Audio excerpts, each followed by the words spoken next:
Yeah, it's the Weege Show. We're going to give you a little post-race review of Orlando, brought to you by Race Tech Gold Valves. They will make your suspension plusher with better bottoming resistance. You'll have more traction. They're made in the USA. Why am I speaking so slowly? Well, I am trying to keep the sponsor plug as long as possible so I can avoid the inevitable, the conclusion that I did not want to state. The facts were obvious. The handwriting was on the wall. It wasn't even written on the wall. It was like printed on the wall like a billboard, but I chose to deny it. I hate to say this, but I'm finally going to come clean. I wish I didn't have to do this, but folks, this is Monster Energy Startcross. It is, okay? I know it. Everyone says how important starts are. I very rarely ever talk about that. I'd rather not. Why? Why would we want to admit that this sport that takes a lifetime to develop the athletic skills and hone in every single day, these athletes are going 7 days a week to try to improve themselves, as are their teams. We have this unbelievable combination of the physical, the mental, the philosophical, the mechanical. Tracks are varied, bikes are varied, training programs are varied, not to mention the mental game itself and all these variables. It doesn't always matter. Sometimes it just comes down to 4 seconds when the gate drops. But it's true. I can't deny it anymore, and it's more obvious in 2021 than usual because, look, from a statistical standpoint, this season doesn't look different from the rest. The same 4 riders that have won races this year were the same 4 riders that had won races at this point in the season last year. And the same 3 riders that were top 3 in points last year are top 3 in points this year. And even the podiums, we've had a few surprises here and there. Brayton, Ferrandis getting up. But for the most part, the riders that have finished in the top 3 in those races, it's not shockers. But there is something between those numbers that I've noticed that is different, and that's the gaps between positions. The top 10, even if the leader gets away or even second, when you go back to, say, 4th through 10th, it is a dogfight back there. It's unbelievable when you throw those 3 Yamaha riders in there and you throw in 2 other riders who I'm going to mention first in this show. I'm not going to talk about who won the race yet. I'm going to use my start example for these 2 men specifically, and that's Marvin Musquin and Zach Osborne. Does anyone have any idea how good they're actually riding this year? I don't. They don't. You don't. Because they haven't gotten starts. We don't know how good Musquin and Osborne can be. I'm going to pick them as examples because they are guys that have been there, done it. They're capable of winning races or at least getting podiums. And it has been a woefully inconsistent season for both. And it pretty much just comes down to Startcross. They haven't gotten starts. And in this season where the gap is so close, that's exceptionally bad. And I really wanted to know what would happen if one or both of those guys actually got off the gate well. And we finally saw it tonight. Osborne, whose whole season was trending the wrong way, and that's what he said in his podium interview, and then his day was trending the wrong way. He didn't even finish the second practice due to bike problems. My gosh, how many times is Osborne going to have weirdo bike problems? Reminds me of what got the season started off on the wrong foot. He endoed on a jump on press day the day before the season opener because of a bike problem. It just hasn't gone Zacho's way, and I really wanted to see what would happen if he got a start, and boy did he. Unbelievable Zach out of the gate in this one, and he pulls the whole shot. Now, I don't think anybody is good enough to have a series of disappointing results and frustrating finishes and then suddenly pull a whole shot and just walk away. I don't think any rider is mentally strong enough to do that. And even Zach wasn't quite that good, and he kind of fell apart when he had the lead early. He was going the left side of the whoops. It was not good. He made mistakes, and Justin Brayton took the lead.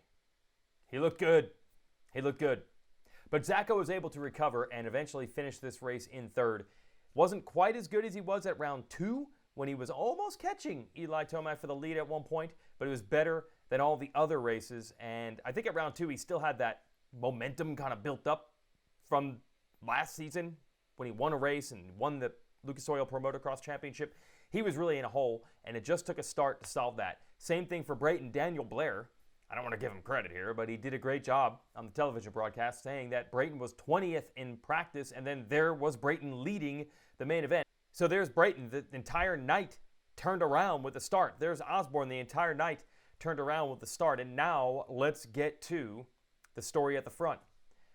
Ken Roczen has ridden amazing this year. It's been a great story. I've gone in depth into how he's changed his outlook on life and racing, mentally, the mechanical part of that new motorcycle, the physical part of rebuilding his training program from the ground up, all of those things. Those are great stories. Those are the things that I'd rather talk about. But let's be honest, he has been the best starter also in the series thus far, and he's been the most successful rider in the series thus far. He's had one bad start. Otherwise, all of his starts have been good. The other thing with Kenny is he can start fourth, and he's so fast on the first lap of a race, he can turn that into the lead. He's taken advantage of all of these things. So, yeah, the starts have helped Kenny as well. That's not as romantic as talking about the other stuff, but it's helped.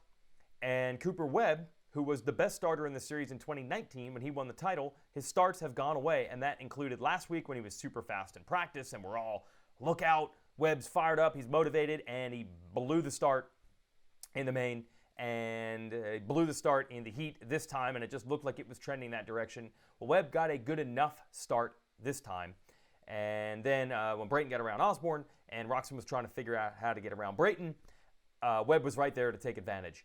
And it was kind of an inverse. They got tripped up. Brayton slowed Kenny a little bit, and then he tried to get out of the way, and then Webb just got them both. It was an inverse. You now had Webb, who's the guy who's strong late in the race, ahead of Roczen, who's the guy strong in the beginning of the race. And Roczen stayed with him for a while, and then Webb was able to get away. Kenny took it on the chin. He just said, I wasn't fast enough. Simply wasn't fast enough to get him this time. But Kenny did stay strong right to the end and actually make it pretty close. As Webb admitted, he had not led a race that early in quite some time.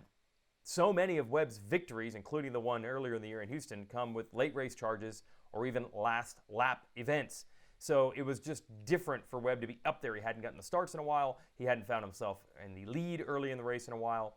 Yeah, really, so much of the story of this season, I will admit, comes down to starts, and that leads to one other topic, Eli Tomac. Okay, Roczen might be the best starter this year and the points leader, and Webb might be the best starter of 2019 and the 2019 series champion. No, Tomac didn't win last year's title because he was the best starter. He's never going to be that good with starts. His starts were manageable last year, but Tomac was capable of beast moding enough to overcome okay starts and win a title. This year, the starts have been even worse than okay for the most part. There were 2 races where he got a good start, but honestly, even that whole shot he had at Indy a couple of races ago, that was because Savacci pulled the most unbelievable jump of all time, and that was actually caused by Cianciarulo flinching and Osborne getting stuck in the gate, and then Savacci messed everybody up on the inside, and Tomac got the whole shot because of that. In general, the starts have been really bad for Eli Tomac, and he cannot quite make up for it this year like he normally can. He's just said the field is deeper, and I'm not going to argue with him, so that really could be the whole thing. So it is tough on Tomac. Didn't get on the podium tonight, and now finds himself a full race plus down in points on the leader, Roczen. Webb is 13 down, and it looks like it's going to be game on between these two, and that is really, really going to be fun to watch. Justin Barcia was in there. He's always fun to watch, right? Going full side saddle. Almost knack-knacked in the whoops, in the stadium that actually saw the invention of the knack-knack. Jeremy McGrath all the way back in 1994 in this building.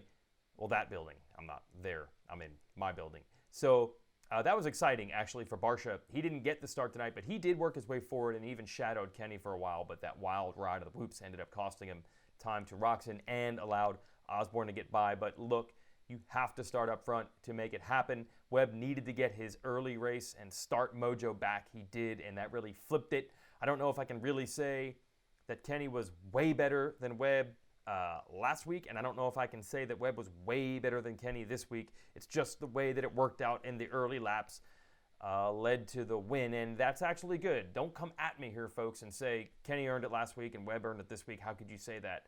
I'm telling you, in a 20-minute main event, the difference in speed between these guys is this much. You know, in qualifying, Cianciarulo was the fastest qualifier by 8 thousandths of a second over Webb. The gaps are smaller. It's coming down to these things. It's magnifying the early laps and track position more than ever. I hate to admit it. And as my final example, Jet Lawrence. Season's been pretty up and down. He's had really 2 main events with great starts, and he's won those 2 main events. And credit to Jet. Colt Nichols was going for it, and Nichols has been amazing this year, and Nichols couldn't quite get him. They kind of exchanged mistakes and trouble with lap traffic and that injury-depleted 250 field. Good job by Jet to get the win. He has figured something out. not the starts or the wins. Here's what he's figured out.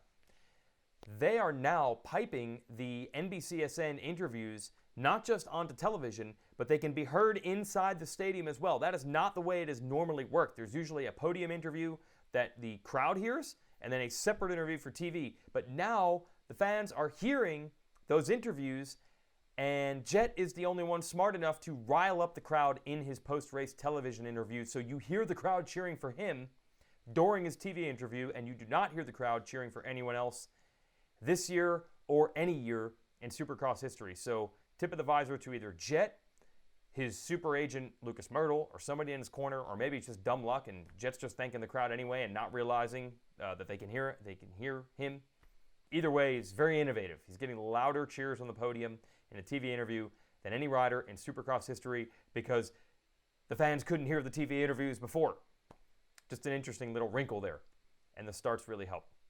That's our post-race show, brought to you by Racetech. Check out their gold valves. I can speak more quickly now because I got it off my chest. It's Monster Energy Startcross, everybody. We'll see you next Saturday in Orlando. And watch the 4 seconds that matter.